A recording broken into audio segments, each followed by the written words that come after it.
advertised, or the server wasn't the greatest because they were super busy. Just petty stuff like that. But go ahead.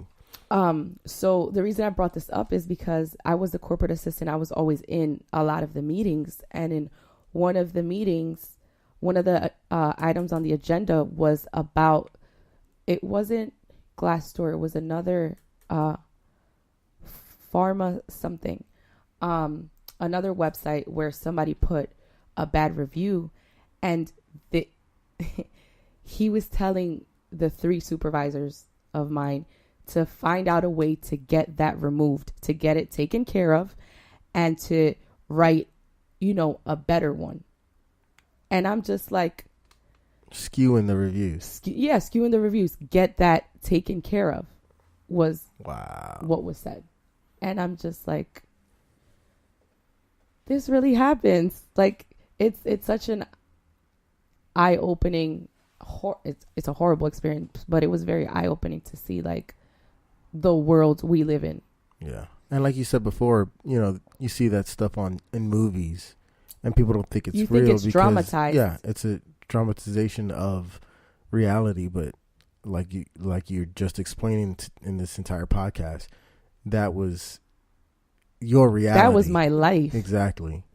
And you got to think, there's like 300 million people in America or something like that. How many people are in those specific environments? How many people don't think they have a voice? Mm-hmm. How many people? I think to myself, if I wasn't who I am as a person, would I have just taken the money and just continued to be belittled and enslaved and treated like shit just because, wow, he just gave me this money, and if it wasn't for him, I'd never be where I'm at. You know what I'm saying? Like, another person would have just stayed in that position. Mm-hmm. And that's another thing that is a problem, is you have somebody like you, just like you said, who you are as a person. You're not going to tolerate. A person can only take so much beating before they're like, I'm not going to do this anymore. Right. You got to think, how many people are going to think the amenities outweigh getting treated like crap every day? So I'm going to suck up and stick with getting treated like crap, because every few months they throw me a bone and my life is better for. So one of his favorite sayings was, "It's better to deal with the devils you know than the devils you don't." And it was. That sounds like a piece of shit. He is. He's really a piece of work. But it was said in the sense of, yeah, we treat you like shit here, but at least we pay well and we give you all these compensations. Whereas if you go somewhere else, like, you're going to get treated like shit and get paid like shit as well. And I'm just like, great pep talk, boss. Right. Good talk, bro. Yeah, I appreciate that. Some real good insight. That's super upsetting. And let's after this, I really didn't mean to make this whole podcast. No, that's fine. I mean, you're honestly, the reason I asked you is because I wanted your opinion on your experience in whatever field of work you're doing, because you don't know how many people are going to be listening to this and they're either experiencing the same thing, or, I said this before in previous podcasts. It's like, this is a podcast that I want to highlight all the positivity and the good that people are doing in the world. But as much as I love to highlight the positivity, all the good and, good news and stuff that's going on in the world, sometimes the only way you can do those things is to focus on the negative, right? To see where we can improve and make it positive. I don't have the answer, unfortunately, for some of the people who are going through exactly what you're going through, who might be listening to this right now. But the fact of the matter is, there are companies and there are super, jerk off people out there that are, not, I wouldn't say ruining these people's lives, but in a sense, yeah, some people might have their lives ruined because they don't bow to the whim of their overlords in a sense, for lack of a better term. But it's like, what you're doing or what you're speaking on is something a lot of people can be speaking on, and it's like it's hard to. Sometimes it's gonna hum. You just gotta play with the mic. All right. There you go. What was I saying? Oh yeah, sometimes you need to bring those things to light because people can see, oh, it's not only me. Right. I'm not the only person going through this. Oh, there's other people out there, and it might spark somebody to do something positive, or it might, like you said, you know what, take the money, do whatever you got to do for, go through, endure the suffering for just a little bit, and use them the way they're using you, right, to put yourself in a better position. There are definitely options, and I'm definitely gonna say it definitely was not easy, but you have to. Nobody is gonna love you more than you love yourself. Nobody's gonna know you more than you know yourself. And if you're not willing to help you, how can you expect someone else to be willing to help you? So when I left that job, I took a drastic pay cut. And it was definitely a setback, but at least I'm mentally and emotionally stable. Like, I'm not crying every night. I'm not worried every day when I come in if I'm going to lose my job because I didn't dress the way he liked, or I didn't go to a cocktail party that I was invited to. So you have to be willing to help yourself first. Yeah, I agree. Just to wrap it up, what else in society do you think needs to improve for all women, and what more can men and women improve on for a more equal society? Well, there are a lot of things that, we need to improve, the wage gap being one of them. But there's so many other issues in this world that it's like, how do you pick which one to fix first? There's race, there's disputes about laws. So there's so much going on, and everybody wants their issue to be fixed immediately.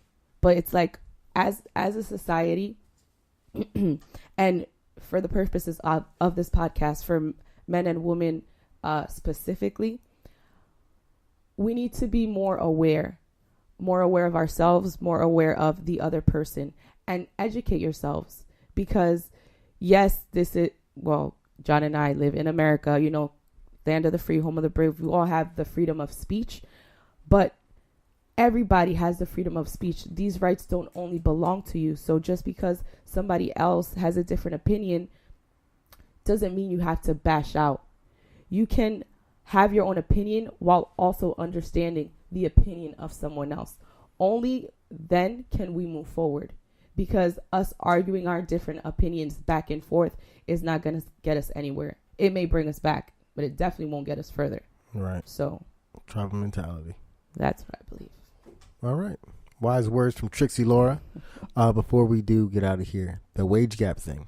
I always have a problem with people saying the wage gap, because so many things tie into that wage gap. Because it's like, I've had arguments where people are like, no, they make 73 cents or whatever the thing to the dollar is. And it's like, overall, but the things that tie into that is like women because like I was saying before, we should all be equal on paper, but in reality, we're not. So as far as equality goes, women, generally want to have a family. And I was speaking about this with Arlene, I think. Postpartum depression is a thing. Yes. So a lot of women have kids, and then when they have to go back to work, they don't want to. So a lot of times, if they can survive on a single person income, the bread, the husband will be the breadwinner or whatever the case is, they'll stay with the child and raise a child. I mean, I know multiple women who've done that, multiple families who do that. And it's like, that adds to that whole in my opinion, skewed wage gap problem. Because if right now, I'm an A&P mechanic. If you're an A&P mechanic and you and I have the same exact job, you're not making 78 cents to my dollar. we're getting paid the exact same. Right. But overall, like you said, there's more male CEOs. There's more, and that's not any fault of the women. Right. That is definitely a thing.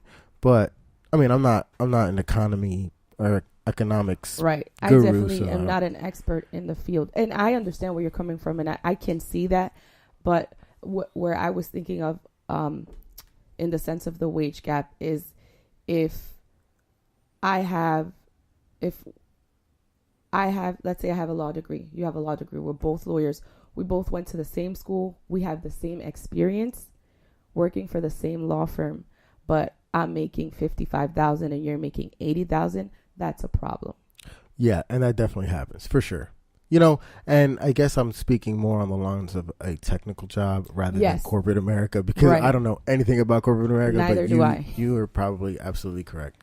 Because Arlene, when she was working at her law firm, you know, there wasn't anything on paper, but you kind of knew who was getting paid more, right, for the same job. And one thing that I also, again, everything that I've been saying in this podcast is more about speaking up, being more aware of yourself, aware of others, and gain some knowledge, because things aren't always set in stone. Just because you apply for a job and it's like, okay, we're starting at $13 an hour. And you know that Mike started at 15, but you, Maria, are only going to get 13, 15? Is that what I said?